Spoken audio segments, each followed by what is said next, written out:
बिस्मिल्लाहिर्रहमानिर्रहीम। अस्सलाम वालेकुम नाज़रीन, प्रोग्राम आप देख रहे हैं 7 से 8 सना हाशमी के साथ। मुझे उम्मीद है कि आप तमाम लोग खैर खैरियत से होंगे। जाहिर है हम पाकिस्तान के हालात और वाक़यात पर बात करते ही रहते हैं और इस वक्त जो पाकिस्तान को खदशात का सामना है उसमें सबसे इम्पॉर्टेंट और बड़ा एलिमेंट जो है वो दहशत गर्दी है। माजी में भी हमने देखा कि दहशत गर्दों ने पाकिस्तान को न सिर्फ ये कि अपने मज़मूम मकासद में निस्तो नाबूद करने की ठान रखी थी, तो आज भी वो उसी पर कारबंद है। DGISPR ने गुज़िश्ता रोज़ जो प्रेस ब्रीफ किया, प्रेस कॉन्फ्रेंस की, बिलखुसूस सहाफ़ियों से गुफ्तगू की, उसमें उन्होंने वाज़ेह अल्फाज में दो टोक बयान दिया है, जिसमें उन्होंने ये कहा कि अफगानिस्तान से दहशत गर्द पाकिस्तान में दरानंदाजी कर रहे हैं और जाहिर है नायब वज़ीर ख़ारजा जो है वो भी बार बार इस बारे में बात कर रहे हैं कि मुस्तकिल बुनियादों पर अफगानिस्तान से दरानंदाजी हो रही है। दोहा मुज़ाकरात भी जो नाकामी का सहरा है वो अफगानिस्तान के ही सर जाता है, क्योंकि बॉर्डर मैनेजमेंट कोई एक, अगर बॉर्डर किसी दूसरे मुल्क के साथ आपका बॉर्डर लगता है तो सारी जिम्मेदारी हमारी नहीं है, आपने भी अपना बॉर्डर मैनेज करना है, लेकिन आप ऐसा नहीं कर रहे। और सितम ज़रीफी ये है कि अफगानिस्तान भारत की प्रॉक्सी की वॉर लड़ते लड़ते अब ऐसा लग रहा है कि दोनों जो है उनका गठबंधन सामने आ ही गया है। ये गठजोड़ पाकिस्तान में न सिर्फ ये कि दहशतगर्दी की कार्रवाइयों में मुलव्वस है, बल्कि यहाँ पर मासूम अवाम को निशाना बना रहे हैं। ऐसा लगता है कि वो ये सोचते हैं, अफगानिस्तान और इंडिया का जो एक गठजोड़ है या उनकी जो प्रॉक्सीज काम कर रही हैं, जो दहशतगर्द वो भेज रहे हैं, उनको ऐसा लगता है कि शायद पाकिस्तान सोया हुआ है, लेकिन पाकिस्तान आज भी बुनियादन मरसूस की उस रात में जब हम चौकन्ना थे, हमने आपको जवाब दिया। 9 और 10 मई को जिस तरह हम चौकन्ना थे, हम आज भी हैं, चाहे वो ईस्टर्न बॉर्डर हो या वेस्टर्न बॉर्डर हो। इस पर बात करने के लिए इंपॉर्टेंट शख्सियात हैं जिनसे हमने आज वक्त लिया है। जा रहे हैं अली चिश्ती, सीनियर तज्जियाकार हैं, इंपॉर्टेंट शख्सियत हैं। Ali, thank you very much, आपका बहुत बहुत शुक्रिया कि वक्त दे रहे हैं आप। मरियम फातिमा साहिबा, दिफाई तज्जियाकार हैं, इंपॉर्टेंट शख्सियत हैं और बड़ा मुनफरिद तज्जिया पेश कर रही हैं। मुनव्वर हुसैन साहब, माहिर बैन अल-अक़वामी उमूर है। सर, आपको भी वेलकम करती हूँ, बहुत बहुत शुक्रिया कि आपने भी वक्त निकाला। गुफ्तगू का आगाज में अली चिश्ती आपसे करना चाहूंगी। जरा फरमाइएगा, ये जो हालिया वाकयात हैं अली, हमने शायद आपके साथ इस नौयत के काफ़ी प्रोग्राम्स किए हैं, लेकिन ये जो दरानंदाजी है मुसलसल बुनियादों पर अफगानिस्तान की जानिब से पाकिस्तान में दहशतगर्दी की कार्रवाइयों में, ये बॉर्डर मैनेजमेंट के नाम पर ये क्या कर रहे हैं अफगानिस्तान? क्योंकि यहां से बॉर्डर मैनेज हो रहा है, लेकिन जाहिर है अफगानिस्तान इसमें पूरी तरह से नाकाम है। जी, थैंक यू सना। पहले तो सबसे पहले आप सबको, हमारी ऑडियंस को समझना होगा कि ताजिकिस्तान पे अभी एक हमला हुआ जो कि ड्रोन अटैक था अफगानिस्तान के बॉर्डर से, और उस पर 3 चाइनीज इंजीनियर्स को टारगेट किया गया। तो वो किसने किया? ऑफ कोर्स वो अफगानिस्तान के अंदर से ओरिजिनेट हुआ था और अब बात ताजिकिस्तान तक पहुंच गई और चाइनीज इंजीनियर्स तक पहुंच गई। तो मसला हमें सब किसी और को हमें बताने की जरूरत नहीं। द वर्ल्ड अंडरस्टैंड्स कि अफगानिस्तान जो है वो एक अनकंट्रोल्ड इकोसिस्टम बन चुका है ऑफ ऑल टेररिस्ट ऑर्गेनाइजेशन, जिसकी कन्वर्जेंस अफगानिस्तान में हुई है, चाहे वो TTP हो, BLA हो, जो हमें निशाना बनाती है, जिसमें ISKP भी है, चाहे और जिसने रशिया पे हमला किया हो और पाकिस्तान और ईरान पे हमले किए हो, चाहे वो जो है वो तुर्कमेनिस्तान इस्लामिक मूवमेंट हो, टिप हो, जिसने ताजिकिस्तान और चाइना पे हमले किए।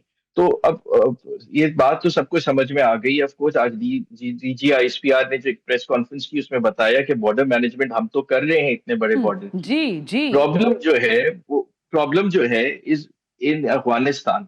और अगर आप देखें कि दोनों हमारे जो सूबे हैं, मैंने पहले भी कहा था, बलूचिस्तान और KP के, जहाँ पे आपकी 95-96% ऑफ टेररिज्म है, उसमें मुश्तरक बॉर्डर तो अफगानिस्तान है। और the head of the snake, मैंने पहले भी कहा था कि जो है इज इन अफगानिस्तान। अब वो TTA की शक्ल में हो, TTP में अभी भी समझता हूँ सिम्टम है, आज उसे खत्म करेंगे तो कल उसके नाम से कोई तीसरी या चौथी ऑर्गेनाइजेशन आ जाएगी। Problem is India support to TTA and TTA supports to TTP as a proxy against Pakistan. जी बिल्कुल ठीक है अली, मैं इसी आर्गुमेंट को लेकर जरा मरियम की तरफ जाना चाहूंगी। मरियम साहब, जाहिर है बॉर्डर मैनेजमेंट की अली चिश्ती साहब बात कर रहे हैं, लेकिन जाहिर है ये पूरी जिम्मेदारी हमारी तो है नहीं, हम तो फिर भी निभा रहे हैं, पूरी से भी ज्यादा अदा करने को तैयार हैं। लेकिन चाहे दोहा मुज़ाकरात हो या आज के हालात, जब हम देख रहे हैं कि इंडियन मीडिया का एक प्रोपेगेंडा चल रहा है और फिर इंडियन सरकार यानी मोदी सरकार का अपना एक पूरा नैरेटिव है जिसमें अफगानिस्तान फिट इन होकर बैठ चुका है। अब क्या समझती हैं आप कि इस वक्त दिफाई हालात कितने पेचीदा हैं और उसके लिए खुद अफगानिस्तान के अंदर उनके लोगों को, जैसे अली कह रहे हैं, उनके लिए क्या खदशात पैदा हो रहे हैं?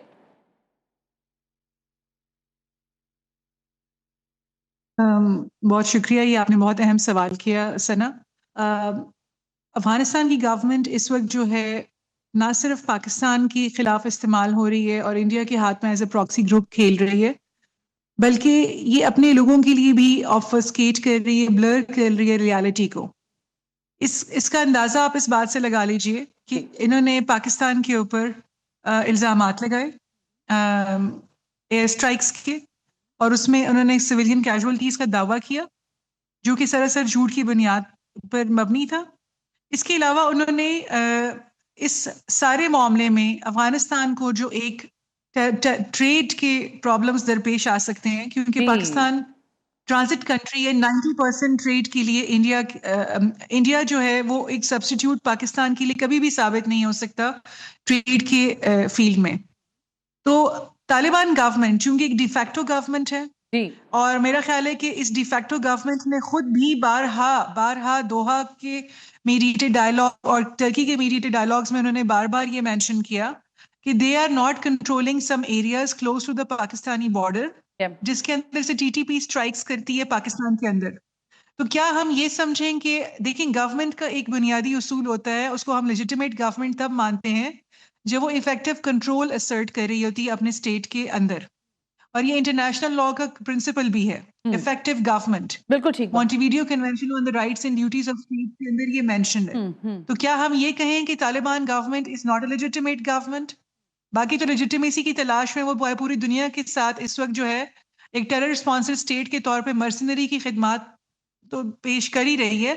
तो क्या वो अपने मुल्क के अंदर इफेक्टिव कंट्रोल नहीं असर्ट कर सकती? इसके अलावा एक सबसे अहम बात जो मैं ये समझती हूँ कि वो हमें सबको बार बार इस बात को सोच समझ कर हमें रखनी चाहिए कि तालिबान की गवर्नमेंट के अपने अंदर ऐसे फैक्शंस हैं जो कि तालिबान की जो गवर्नमेंट जो कि प्रो पाकिस्तान है जी, जो कि पाकिस्तान से अच्छे रिलेशंस रखना चाहती है, या एटलीस्ट वो पाकिस्तान के साथ डायलॉग में एंगेज रहना चाहती है, वो उसको कमज़ोर करने की पूरी कोशिश कर रहे हैं। अफगानिस्तान की अपनी गवर्नमेंट जो है वो एट दी कॉस्ट ऑफ जो है देयर ओन पीपल, जो कि उसके अपने अंदर कंपीटिंग इंटरेस्ट रखते हैं, हाँ, वो इस वक्त कमजोरी का शिकार है। हाँ, इम्पोर्टेंट बात की है मेरा ख्याल है कि पाकिस्तान बिल्कुल ठीक है। मैं आप ही के तबसरे को जरा ज़ाहिर है जानना चाहूंगी, मुनव्वर साहब का इस पर राय। मुनव्वर साहब, बहुत दोनों हमारे जो शुरका ने बात की है वो अफगानिस्तान के जो इस वक्त रजीम है उसकी बात की है, लेकिन मैं आपसे जरा मुनफरिद सवाल करना चाहूंगी। ये फरमाइएगा कि जिस टर्मोइल से अफगानिस्तान गुजर चुका है, जिसमें उसको पता नहीं था कि वो वापस उस तरह से वापस भी आएगा, ये आज जो जैसी तैसी भी इनकी बुरी हुकूमत है वो भी कभी हो सकेगी क्या नहीं हो सकेगी, लेकिन एक मरतबा फिर इंडिया के हाथों कठपुतली प्रॉक्सीज का पूरा तमाशा दिखाने को अफगानिस्तान तैयार है और खित्ते के पूरे अमन और इस्तेहकाम पर सवालिया निशान उठा रहा है। ये खुद कितना डेंजरस होगा विद इन दी अफगानिस्तान? पहले तो बहुत शुक्रिया, आपने अपने प्रोग्राम के अंदर मदू किया। देखें, जो रियलिस्ट पैराडाइम है वो कहता है कि जो एबनॉर्मल सिचुएशन है, ये पीस जो है उसको वो एबनॉर्मल सिचुएशन में लेता है और वॉर को नॉर्मल सिचुएशन में लेता है। हमें ये समझना होगा कि इंटरनेशनल पॉलिटिक्स में एक किस्म की ट्रांजिशन जारी है। ठीक है, रीजनल पॉलिटिक्स के अंदर भी बहुत बड़ी तब्दीलियां रूनुमा हो रही है, न फकत साउथ एशिया के अंदर लेकिन वेस्ट एशिया के अंदर भी आप देख रहे हैं, और इवन नॉर्थ अफ्रीका के अंदर भी आप देख रहे हैं। और इस तनाजुर में अगर अफगानिस्तान के मसले को आपने समझना है तो आप इसको बायलैटरल लेवल पे सिर्फ नहीं समझ सकते, इसको आप रीजनल पॉलिटिक्स के तनाजुर में और बैनुल अक़वामी सियासत के तनाजुर में समझ सकते हैं। ठीक हो गया सर। Let me explain. देखें, जो रियासती सतह के ऊपर जो इस वक्त तालिबान हैं उनके दो बड़े मसले हैं। एक तो वो एरोगेंट है और दूसरा उनके पास मिसपरसेप्शन है। अच्छा, एरोगेंट और मिसपरसेप्शन की जो असल वजह है वो अमेरिका का माजी में नैरेटिव कंस्ट्रक्ट करना है कि जनाब आप बहादुर हैं, एम्पायर्स के लिए कब्रिस्तान है, आप लड़ सकते हैं, आप ये कर सकते हैं, आप वो कर सकते हैं। और फिर उसी तहत उन्होंने एक नजरिया कंस्ट्रक्ट करके दिया जिसका इज़हार मोहम्मद बिन सलमान ने फॉक्स न्यूज को इंटरव्यू देते हुए इस दफा नहीं, इससे पहली दफा जब अमेरिका तशरीफ ले गए थे तो उन्होंने उसका इजहार किया। ख्वाजा आसिफ साहब ने पाकिस्तान की असेंबली में उसका इजहार किया। दूसरी उनकी मिसपरसेप्शन कि वो पाकिस्तान को टैकल कर सकते हैं, और उसकी वजह इस वक्त भारत है, जिसका इजहार हमारे दोनों मेहमानों ने बड़ी वजाहत के साथ भी कर दिया है। पाकिस्तान की साइड में हमारी ये गलत फहमी थी, अच्छे तालिबान और बुरे तालिबान, हम ये तमीज नहीं कर पाए कि दोनों की नजरियाती असास एक है और उनके पीछे एक जिहादी नजरिया है जो बुनियादी तौर पे अमेरिकन ने दिया था। पहले बात ये। दूसरी बात ये कि देखें, इस वक्त अफगानिस्तान जो है वो प्रॉक्सी वॉर के तौर पे यूज हो रहा है, और आपने उसका इजहार भी कर दिया।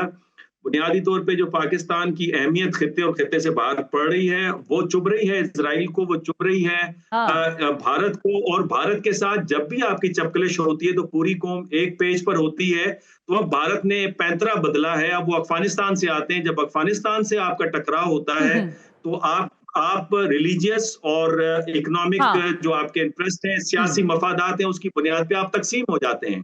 उससे ये पूरा फायदा उठाने की कोशिश कर रहे हैं।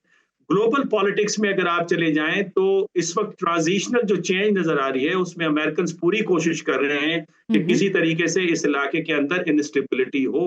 हालांकि उनके बयानात आते हैं कि अलकायदा और दाइश उनके लिए खतरा है, लेकिन आपको जैक सलिवन की वो ईमेल याद होगी जो हिलरी क्लिंटन को उन्होंने लिखी, जिसके अंदर उन्होंने वजाहत के साथ बताया कि जनाब अलकायदा हमारा एसेट है। क्रेडिल के अंदर ये पूरी स्टोरी थी कि किस तरह से एयरलिफ्टिंग की गई, दाइश को लाके अफगानिस्तान में सेटल डाउन किया गया।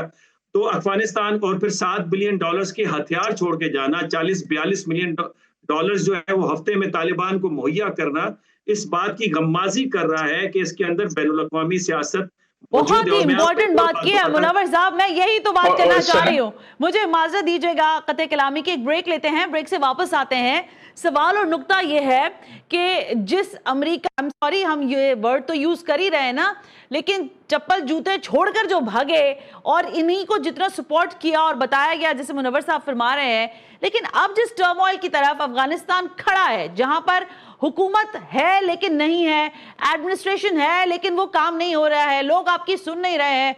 अफगानिस्तान में दहशतगर्दों के स्लीपर सेल्स मौजूद हैं, दहशतगर्द वहां पनपते हैं, उनको बनाया जाता है, फिर जो फंडिंग है वो जाहिर है आपको इंडिया फराम कर ही रहा है। इस सारे नेक्सस में जो किरदार की बात कर रहे हैं इंटरनेशनल सिनेरियो में मुनव्वर साहब, कि अमेरिका का इसमें किरदार क्या हो सकता है, इस ब्रेक के बाद जरा इस पर तबसरा करते हैं।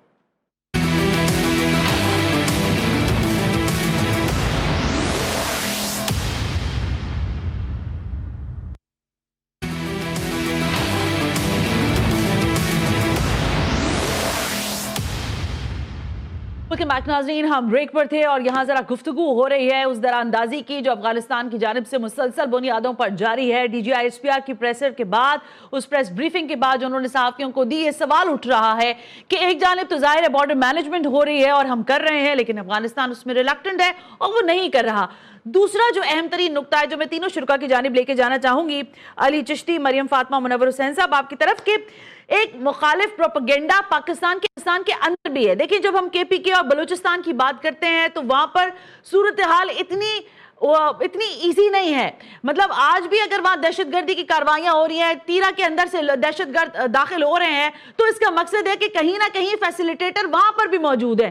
फिर हमें याद आता है कि नेशनल एक्शन प्लान करना है, तो जब नेशनल एक्शन प्लान करना है तो उसमें सूबों ने मुआवनत करनी है, तो सूबे तो रिलक्टेंट है। अली चिश्ती जी जी, सबसे पहले मैं थोड़ा सा सोल्यूशन की तरफ आऊंगा कि एक तो हमें काइनेटिक ऑप्शन के अलावा हमारे पास कोई दूसरा ऑप्शन नहीं है अफगानिस्तान में। We have to go to a low intensity war. उससे पहले मैं एयर एम्बार्गो कहता हूँ, I been propagating this, we have to impose an air embargo over Afghanistan. वो स्टेट जो है जहाँ पे नॉन स्टेट एक्टर्स हैं, वहां से हवाई जहाज उड़ सकता है और एक 9/11 2.0 जैसी चीज इस्लामाबाद में हो सकती है। तो we have to impose with that. Internal उस पे जाते हैं, बात करते हैं। वेरी इंपॉर्टेंट एस्पेक्ट इसमें यह है कि देखिए, हमें मदरसा रिफॉर्म्स जो थे, जो हम जिसमें फेल हो चुके हैं, वो हमें एब्सोल्युटली करने चाहिए। हम लोग मुल्क में कोई 15-20 लाख बच्चे वो पढ़ा रहे हैं जो कि दूसरे इस दुनिया की वो सीख ही नहीं रहे हैं चीजें। तो फिर कल हम ये ना दावा करें कि नॉन स्टेट एक्टर्स कहाँ से पैदा होते हैं। फाटा रिफॉर्म्स हमें इमीडिएटली करने पड़ेंगे, जिसमें लोकल बॉडीज रिफॉर्म्स आपको इम्प्लीमेंट करने पड़ेंगे। थर्ड एस्पेक्ट जो इंटरनल हमारे यहाँ एक फिफ्थ कॉलम बना हुआ है, जिसमें आप पीटीआई की एक खातून है, आपने देखा होगा कि अब उन्होंने इंडिया में जाके भी बात कर दी, उस पर भी बात करेंगे, लेकिन जो नौरीन नियाजी साहिबा है, बट उनका जो चीफ मिनिस्टर है वो किसी फौजी हमारे शहीद के जनाजों पे नहीं जा रहा। अगर आप ये बात करेंगे तो you are adding confuse to this हाँ, chaos, लेकिन मैं और ये अली मुल्क आती हूँ के इस वाले खतरा पॉइंट बन पर। चुका है। मैं जरा मरियम से इस पर इनपुट लूं। मरियम, मैं नेशनल एक्शन प्लान की बात कर रही हूँ। जब हम नेशनल एक्शन प्लान की बात करते हैं, मैं केपीके की बात करूं, बलूचिस्तान की बात करूं, या जहां पर भी ऐसी दहशतगर्दी की कार्रवाइयां होती हैं, तो जाहिर है फिर सूबों के साथ एक कोऑर्डिनेशन होना बहुत जरूरी है नेशनल एक्शन प्लान के लिए। लेकिन केपीके का तो मैं बिलखुसूस कह रही हूँ, बलूचिस्तान में शायद आज वो उस तरह से नहीं, लेकिन बहरहाल एक्शन से बरियोजमा दिखाई दिए हमें। सारे चीफ मिनिस्टर्स वो मना करते रहे कि ये नहीं होगा, वो कहते रहे मुज़ाकरात मुज़ाकरात मुज़ाकरात। सो हमारे पास दहशतगर्दी को रोकने का ऑप्शन रहता क्या है फिर मैडम? देखिए, मैं ये सबसे पहले तो एक बुनियादी बात मैं ये कहना चाहूँगी कि नेशनल एक्शन प्लान जो है वो कामयाबी के साथ जो है, एक तरफ से सिक्योरिटी फोर्सेस ने तो अपनी तरफ से इंटेलिजेंस बेस्ड ऑपरेशंस किए, काइनेटिक ऑपरेशंस किए, और वो मुसलसल एक state of counter insurgency operations के अंदर मसरूफ हैं बहुत अरसे से। नेशनल एक्शन प्लान के ऊपर मैं ये समझती हूँ कि जो वीकनेस है वो थोड़ा सा हमारी पॉलिटिकल जो हमारी गवर्नमेंट है उसकी तरफ से एक वीकनेस दिखाई गई, क्योंकि पॉलिटिकल पोलराइजेशन रही है, तो इसलिए वो कंसेंसस डेवलप नहीं हो सकता जो कि फोकस्ड एफर्ट्स की तरफ नेशनल एक्शन प्लान को लेके जा सकता था। मैं ऐसे समझती हूँ कि टेररिज्म को या किसी भी इस किस्म के इंटरनल जो मामलात हैं, जो कि हमारे पास एक्सटर्नल जो एलिमेंट्स उनको जो है प्रमोट कर रहे होते हैं, वो हमेशा इंटरनल फॉल्ट लाइंस के ऊपर खेल रहे होते हैं। और ये कोई नई बात नहीं है। बिल्कुल ठीक बात जो है इंडिया के, वो बरमला कहते हैं कि वो पाकिस्तान के अंदरूनी मसाइल के ऊपर जो है वो कैपिटलाइज करेंगे और उसका फायदा उठा के वो पाकिस्तान के अंदर ज्यादा प्रॉब्लम्स जो है क्रिएट करेंगे। तो अब आप ये देखिए कि जो अगर आप किसी भी सूबे की गवर्नमेंट को आप देखें या कहीं फेडरल लेवल पे भी देखें, तो जो पॉलिटिकल पोलराइजेशन है वो बेसिकली उस नेशनल एक्शन प्लान को बहुत ज्यादा नुकसान पहुंचाया, उसके फोकस्ड होना कम किया, डाइल्यूट किया उससे। बिल्कुल ठीक है। तो अब द थिंग इज कि हमेशा जो है कंसर्टेड एफर्ट होनी चाहिए, पॉलिटिकल भी और काइनेटिक भी। और मैं थोड़ा सा जो है चिश्ती साहब से थोड़ा सा मैं उनकी बात में ऐड करना चाहूंगी कि काइनेटिक के अलावा मैं हमेशा पॉलिटिकल सॉल्यूशंस को के ऊपर बहुत ज्यादा जोर देती हूँ।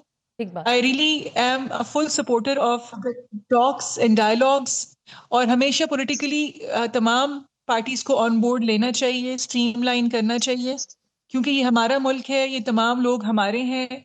और इंटरेस्टिंग एक बहुत ज्यादा बात मैं आपको बता दूं कि हमेशा हर बंदा मुल्क की सिक्योरिटी ऑपरेटर्स में ऐड कर रहा होता है, तो हमें किसी भी कम्युनिटी को, किसी भी खास एथनिसिटी को इस ऑपरेटर्स में बिल्कुल ठीक है, अनप्रोडक्टिव होने नहीं देना। बिल्कुल ठीक बात है, बिल्कुल ठीक है। मरियम, मैं आपकी तरफ दोबारा आती हूँ। मुनव्वर साहब, इसमें एक नुक्ता ये है जो आप गुफ्तगू फरमा रहे थे कि आज जाहिर है ये बात तो नहीं हो सकती ना कि अमेरिका के कोई स्टेक नहीं है या अमेरिका जो है इस खिते में अपना कोई ना कोई असर रसूख नहीं रखना चाहता, तो वो आपकी बात से आया था। लेकिन आज के हालात में जबकि पूरी दुनिया में आप कह रहे हैं ना कि तब्दीलियां हैं और हमें वो नजर भी आ रही है सरफेस पर, इस खिते में अब क्या इंटरेस्ट है? क्या बडग्राम एयरबेस के चक्कर में सारा गेम है या सब आप कुछ और भी देख रहे हैं? क्योंकि इधर जो इंडिया है, मुझे तो आज ये मैं प्रोग्राम कर रही थी तो मैं बार बार सोच रही थी कि वो बुनियादन मरसूस की वो बाज़गश्त इंडिया के पास से अभी तक उतरी नहीं है, वो ऑपरेशन सिंदूर उनके दिमाग से नहीं उतर रहा, लेकिन ये कौन सी लॉन्चिंग हो रही है? ये क्या समझ रहे हैं आप मुनव्वर साहब? बड़ा इंटरेस्टिंग क्वेश्चन आपने पूछा। देखिए, बगराम एयरबेस इस वक्त बोन ऑफ कंटेंशन है चाइना और अमेरिका के दरमियान में, और बाय द वे रशियंस भी कूद पड़े। रशियंस इंटेलिजेंस की अंडरस्टैंडिंग ये है, रशियन इंटेलिजेंस की अंडरस्टैंडिंग ये है कि इस वक्त इंडिया अमेरिका के बिहाफ पे अफगानिस्तान के अंदर कर रहा है, और इसी वजह से उन्होंने एक सिक्योरिटी ट्रीटी साइन की है जिसमें सेंट्रल एशिया के 5 ममालिक और खुद रशिया शामिल है, और पिछले साल उन्होंने पाकिस्तान को भी दावत दी। उनकी अंडरस्टैंडिंग ये है कि इसके लिए हमें रीजनल अप्रोच अडॉप्ट करनी होगी और रैपिड एक्शन फोर्स बनानी होगी। चूंकि अलकायदा और दाइश के तो मैंने एविडेंसेस दे दिए कि किस तरह से अमेरिकन उनको फैसिलिटेट करते हैं। ठीक है। इसके साथ साथ मैं आपको ये भी बताता चलूं कि चाइना भी इंटरेस्टेड है कि बगराम एयरबेस उनके पास आ जाए। और काबुल के अंदर दो ग्रुप हैं। जो काबुल ग्रुप है वो चाहता है कि अमेरिका को बगराम एयरबेस दे दे, जबकि कंधार ग्रुप कुछ और चाहता है। और ये बड़ी मजेदार इस वक्त गेम बनी हुई है। दूसरी बात ये बताऊं आपको कि अमेरिका की जो पॉलिटिक्स है उसका तरीका वारदात अब तब्दील हो गया है। पहले अमेरिका खुद डायरेक्टली आता था, इंटरवीन करता था। अब उनकी चूंकि बहुत सारी इंटरनल कमजोरियां हैं, उनके तासुर का भी मसला बन रहा है, तो अब बजाय खुद आने के उन्होंने अपने मफादात हासिल करना शुरू किए हैं अपने नए अलाइज के जरिए से। और यही वो बात है जो कि इस वक्त न भारत को समझ आ रही है, न यूरोप को समझ आ रही है।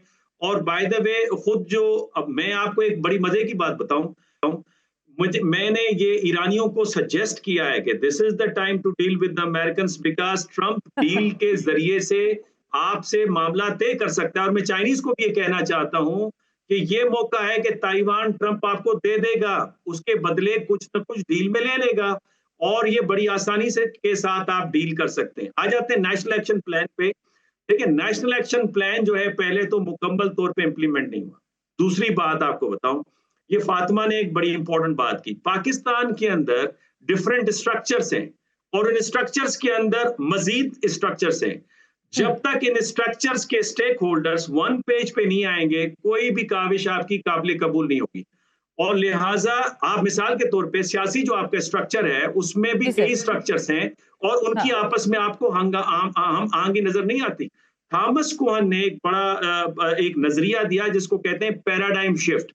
वो कहता है कि पैराडाइम डाई डाउन नहीं होता। पाकिस्तानी पॉलिटिक्स में कोई पैराडाइम डाई डाउन नहीं होगा, वो डाउन होगा, सिर्फ प्रोफाइल उसकी नीचे जाएगी और एकदम फिर ऊपर आएगा। और ये माजी में कई दफा हमारे पास पैटर्न नजर आया है। तो बेहतर ये है कि आप सारे हाँ, अली कुछ ऐड ऑन करना चाहते हैं?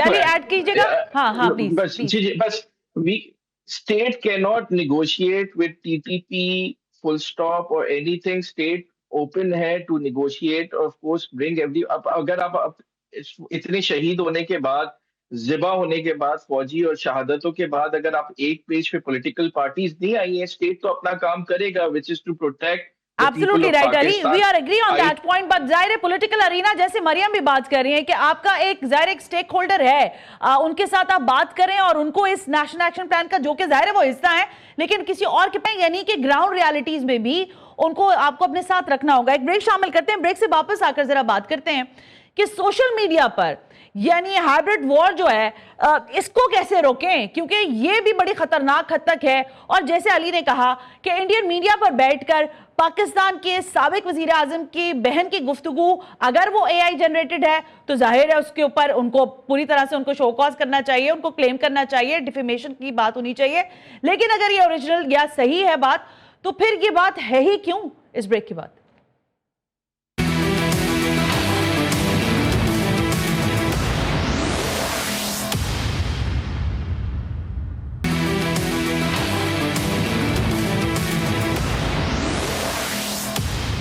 Welcome back. हम ब्रेक पर थे और जरा गुफ्तगू हो रही है ये जो बॉर्डर मैनेजमेंट और अफगानिस्तान और भारत की जो गठजोड़ है उस पर हम बात कर रहे हैं। मरियम, ये बताइएगा कि इस वक्त आज एक दिलचस्प बात भी हुई, जाहिर है गुज़िश्ता रोज जब प्रेसर हो रही थी तो पूछा गया DG IGSPR से कि भारतीय आर्मी चीफ जो है वो बड़ी गिदड़ भपकियां लगा रहे हैं, गो के एक और जहाज जो वो लेना चाह रहे थे फाइटर्स, उसकी डील भी उनकी जो है वो खराब हो गई है, पता ही नहीं है वो कहाँ रुकी हुई है कहाँ नहीं रुकी हुई।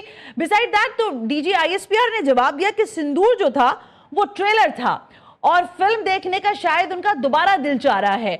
आपको क्या लगता है कि क्या वाकईतन दोबारा ये ऐसी हिम्मत, ऐसी जुर्रत, ऐसी हिमाकत करने के लिए आमादा होगा Modi?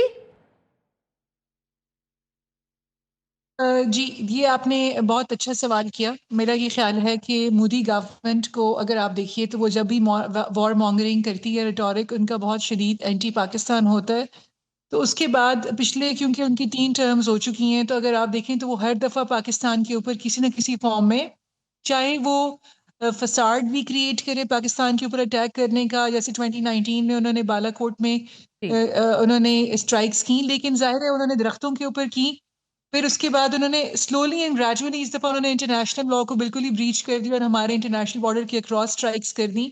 Basically you need to understand कि मोदी गवर्नमेंट इस वक्त शदीद जो है डैमेज कंट्रोल कर रही है। उनकी पूरी स्टेट इंस्टीट्यूशंस जो है मोदी गवर्नमेंट के साथ मिल के डैमेज कंट्रोल कर रही हैं, क्योंकि उनकी सियासी साख को ना सिर्फ डोमेस्टिकली बहुत नुकसान पहुंचा है बल्कि इंटरनेशनली भी वो बहुत डिस्क्रेडिट हो गए हैं। बिल्कुल ठीक बात। और ये जो है वो सिर्फ इसलिए नहीं हुए कि उन्होंने पाकिस्तान के साथ जो झड़पें थी उनकी मई में, उससे पहले उन्होंने एक अमेरिका को अपना नेट सिक्योरिटी प्रोवाइडर के तौर पे अपने स्टेटस जो है as a net security provider in this region as a counter balancer to Chinese influence उन्होंने खुद को प्रेजेंट किया हुआ था। तो अब आप ये देखिए कि द वेस्ट हैज अंडरस्टूड कि एक तो उन्होंने जो है पाकिस्तान को अगर डील नहीं किया तो इसका मतलब ये है कि वो चाइना को तो बिल्कुल भी डील करने के लायक नहीं है। और दूसरी बात ये कि इंडिया ने एम्बैरेसमेंट कॉज की। देखिए वेस्ट को अपनी टेक्नोलॉजी के ऊपर, अपनी डिफेंस एक्सपोर्ट्स के ऊपर बहुत ज़्यादा नाज था and this was their prime, जो उनके पास रेवेन्यू था उनकी डिफेंस एक्सपोर्ट इंडस्ट्री से आ रहा था। इंडिया की गलत स्ट्रैटेजी की वजह से और एक जल्दबाजी की वजह से, ओवर कॉन्फिडेंस की वजह से उनके लिए एक शदीद एम्बैरेसमेंट हुई।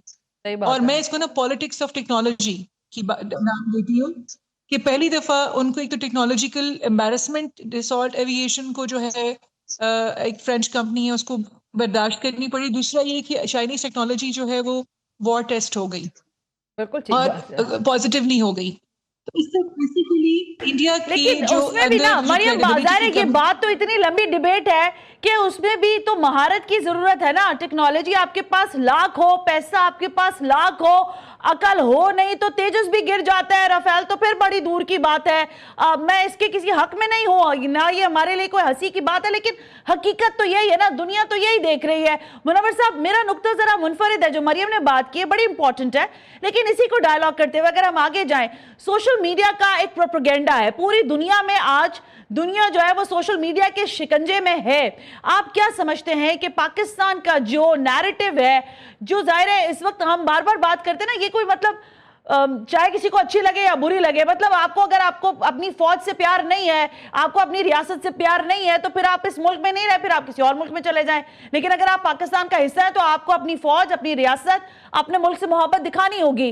तो ये जो नैरेटिव बिल्ड हो रहा है सोशल मीडिया पर, हाउ वी नो कैसे इस पर कारी ज़र्ब लगे मुनव्वर साहब? देखिए, नैरेटिव जो है ये एक नया मैदान है जंग का, और अल्हम्दुलिल्लाह इस वक्त तक जो पाकिस्तान का नैरेटिव है with in Pakistan and outside of Pakistan, Pakistan की सिविलियन या मिलिट्री जो डिप्लोमेसी है और पाकिस्तान की जो कैपेबिलिटी एंड क्रेडिबिलिटी है, उसमें अब दुनिया को शक नहीं रहा।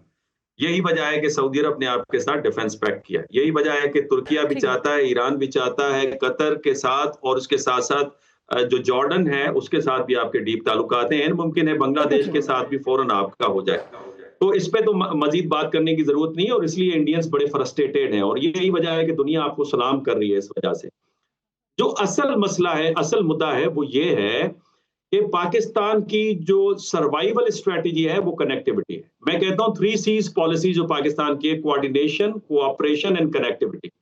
कनेक्टिविटी को डिसरप्ट करना चाहता है इस वक्त इंडिया, और कनेक्टिविटी आप जारी रख रहे हैं ईस्ट और वेस्ट चाइना के साथ मिलकर, और अमेरिकन भी उसको डिसरप्ट करना चाह रहे हैं। और दूसरी तरफ Russia north and south connectivity को लेके आना चाहता है, और रशियन और चाइनीज चाहते हैं कि नॉर्थ साउथ कॉरिडोर कनेक्ट हो जाए ईस्ट वेस्ट कॉरिडोर के साथ, और ये नहीं चाहता भारत। तो यही वजह है कि आपने उसका एक अल्टरनेटिव रूट निकाला है कि बांग्लादेश, पाकिस्तान, चाइना, पाकिस्तान, श्रीलंका, चाइना, और उसमें से आप भारत को निकालना चाहते हैं। और अफगानिस्तान के लिए यही वो चीज है, बिकॉज जो इस वक्त ज्योग्राफिकल कंपल्शन है अफगानिस्तान के लिए, और उनकी सर्वाइवल का क्वेश्चन है कि अगर वो पाकिस्तान के साथ आगे नहीं चलेंगे तो नहीं चल सकते। ये मैं टेम्परेरी फेज देख रहा हूं, बिकॉज अफगानिस्तान के जो ताल्लुकात हैं भारत के साथ, ये देर पा साबित नहीं होंगे। मैंने आपके प्रोग्राम में बताया है पहले भी कि 8 फिल्में दिल्ली बना चुका है तालिबान के खिलाफ डेमोनाइज करने के लिए, जिसमें काबुल एक्सप्रेस है। तो मुझे ये ज्यादा देर ताल्लुक नजर नहीं आ रहा। बिल्कुल ठीक है मुनव्वर साहब। मैं जरा अली से कुछ 2 इंपॉर्टेंट बातें करूं, फिर हम जाहिर प्रोग्राम को वाइंड अप की तरफ लेके जाएंगे। अली, नैरेटिव की बात हो रही है, मुनव्वर साहब का आपने ओपिनियन सुना, मरियम का भी सुना। क्या ये नैरेटिव जो कनेक्टिविटी की हम बात कर रहे हैं वो ज़ाहिर बड़ी पॉजिटिव है, लेकिन एट द अदर हैंड मैं देखती हूँ कि इंडियन मीडिया के ऊपर एक कनेक्टिविटी पैदा की जा रही है पाकिस्तान को मलाइन करने की, पाकिस्तान की फोर्सेस को मलाइन करने की, उस इंडियन मीडिया पर बैठकर हर्जा सराई की जा रही है। क्या आपको लगता है कि पाकिस्तान इसका मुतहम्मिल हो सकता है, या किसी पाकिस्तानी, और वो भी एक ऐसा पाकिस्तानी जो एक्स प्राइम मिनिस्टर के बिल्कुल करीबी रिश्ते में हो, उसकी इस तरह की गुफ्तगू कितनी ज्यादा डैमेजिंग है? जी, थैंक यू। Very important. मैं एक एग्जांपल दूंगा। एक वीडियो की बात की, हमारे जो चीफ मिनिस्टर केपीके, उन्होंने बात की कि जो है वो मस्जिदों में कुत्तों वाली बात की। फिर एक एआई वीडियो आई जो कि इंडिया और अफगानिस्तान दोनों के जो ओपन सोर्स अकाउंट्स हैं उन्होंने उसे रीट्वीट किया और ऑफ कोर्स उसकी एआई वीडियो बना के की। तो कन्वर्जेंस तो हम देख रहे हैं between social media accounts of India and Afghanistan. So just to give you an example as to how they are coordinating with each other in this in information war. अगर वो खातून जो है जिनका नाम नौरीन न्याजी है, मेरे ख्याल से लेना कोई मकसद नहीं है, जो उन्होंने अब कर दिया है, देखिए it is not a normal thing. She has went on to 4 or 5 Indian channels. ANI है वो बीजेपी का माउथपीस है। रिपब्लिक टीवी जो है वो रॉ की बातें लीक करता है, इंफॉर्मेशन वॉर उनके लिए करता है, और उसके सारे चैनल्स भी। वो खातून गई हैं इस स्टेज पे जाके, उन्होंने नॉर्मल बात नहीं की है, उन्होंने मुल्क के लिए बात नहीं की, उन्होंने थ्रेट किया है स्टेट ऑफ पाकिस्तान को। उन्होंने जो है वो बात की है कि अगर आप हमारे साथ, उन्होंने of course she conspired on that news channels, given out statements to for कि आपकी कॉन्सिक्वेंसेज होंगे। This is not a normal thing, you can not, this is a red line this lady has crossed. मेरे ख्याल से state को उसके पास action लेना चाहिए, क्योंकि इससे बहुत कम एक्शंस पे आपने दूसरे पॉलिटिशियंस को जो है वो जेल पे डाल दिया था। तो ये जो रेड लाइन क्रॉस की गई है, इस पे एक्शन होना चाहिए। उन्होंने थ्रेट किया है। और मैं बस लास्ट चीज एक चीज करना चाहूंगा। देखिए, आपका मुल्क से, स्टेट से इख्तिलाफ हो सकता है, बिल्कुल ठीक बात है, यही बात और होना भी चाहिए। हो सकता है, लेकिन आप जब ये बातें करते हैं, आप देखिए, आप नैरेटिव के खिलाफ हो, स्टेट के खिलाफ ना हो। आपका हक है, पॉलिटिकल पार्टी आप बने, इलेक्शन करें और बात करें, लेकिन देखें फौजी शहीद जो हो रहा है हमारा, या हमारे मुल्क के जो अभी, we are in state of war, आप इसमें कंफ्यूजन क्रिएट कर देंगे, you are a victim of enemy propaganda. मैं अभी भी कहूंगा कि ये ये गलती है, इस पे माफी मांगे। और आप जो है, यकीनन आप उनकी एजेंट नहीं है, लेकिन आप प्लीज ये जो है, ये आप चीजें करेंगी तो सही बात, आप दुश्मन के हाथों में अली, वक्त मेरे पास बिल्कुल खत्म हो गया, but thank you very much Ali Chishti, Maryam Fatima, Munawar Hussain sahab, तीनों शुरका का बहुत बहुत शुक्रिया। पाकिस्तान रियासत पाकिस्तान है तो हम हैं, और इंडिया भी ये याद रखे, बार बार दोहरा रहे हैं इसलिए क्योंकि शायद आप भूल जाते हैं। आप किसी ऑपरेशन सिंदूर को दोबारा करने की हिम्मत और जुर्रत मत कीजिएगा, क्योंकि बुनियादन मरसूस का मकसद हम आपको बता चुके हैं। सीसा पिलाई हुई दीवार, अफवाज पाकिस्तान के शाना बशाना अवाम पाकिस्तान मौजूद है, और जिन शोहदा को हम बारहा जो शहीद हो रहे हैं दहशतगर्दों की कार्रवाइयों में, दहशतगर्दी की कार्रवाइयों के अंदर, या जिस अवाम को आप टारगेट कर रहे हैं, उनका खून इतना सस्ता और रायगा नहीं जाने दिया जाएगा। प्रोग्राम का फीडबैक जरूर दीजिएगा। सना हाशमी को इजाजत दीजिए, अल्लाह हाफिज।